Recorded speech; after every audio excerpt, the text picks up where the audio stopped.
ఎన్నెన్నో జన్మల బంధం సత్యభామ సీరియల్తో మనకు ఎంతో దగ్గర అయిపోయారు నిరంజన్ గారు, దేవ్జాని గారు. అయితే ప్రజెంట్ గిబ్లీ స్టైల్ ట్రెండింగ్లో ఉంది. ప్రతి ఒక్కరూ కూడా వాళ్ళ ఫొటోస్ని గిబ్లీ స్టైల్లో పెడుతూ తమ సోషల్ మీడియా అకౌంట్స్లో పోస్ట్ చేస్తూ ఉన్నారు. ఎన్నెన్నో జన్మల బంధం సత్యభామ సీరియల్లో అనేక పిక్స్ నిరంజన్ గారివి, దేవ్జాని గారివి కూడా విడివిడిగా గిబ్లీ స్టైల్లో వాళ్ళు పిక్స్ పెట్టడమే కాదు, వాళ్ళిద్దరూ కలిసి ఉన్నటువంటి సత్యభామ సీరియల్ ఫేమ్ కొన్ని పిక్స్ని కూడా గిబ్లీ స్టైల్లో పోస్ట్ చేయడం జరిగింది. దాంతోపాటు దేవ్జాని మేడం గారి ఫ్యామిలీ అంతా కూడా గిబ్లీ స్టైల్లో ఉన్నటువంటి ఒక ఫ్యామిలీ ఫోటో కూడా ప్రజెంట్ సోషల్ మీడియాలో వైరల్ అవుతుంది.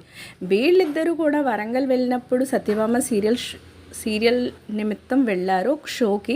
సో ఆ టైంలో వాళ్ళిద్దరికీ పూలదండ వేసిన ఫోటో అయితే చాలా చాలా బాగుంది గిబ్లీ స్టైల్లో పిక్స్ అన్నీ కూడా చాలా క్యూట్గా ఉన్నాయి. అసలు ఉన్న పిక్స్ కంటే కూడా మరింత క్యూట్గా ఉన్నాయి గిబ్లీ స్టైల్లో. సో ఆ పిక్స్ అన్నీ కూడా ఈరోజు సోషల్ మీడియాలో ఫుల్ హల్చల్ చేస్తూ ఉన్నాయి. వాటన్నిటినీ కూడా నేను కూడా ఇక్కడ పెడుతున్నాను, మీరు కూడా చూసేయండి. ఇలాంటి లేటెస్ట్ అప్డేట్స్ కోసం ఛానల్ తప్పకుండా లైక్ చేయండి, షేర్ చేయండి, సబ్స్క్రైబ్ చేయడం మాత్రం మర్చిపోకండి.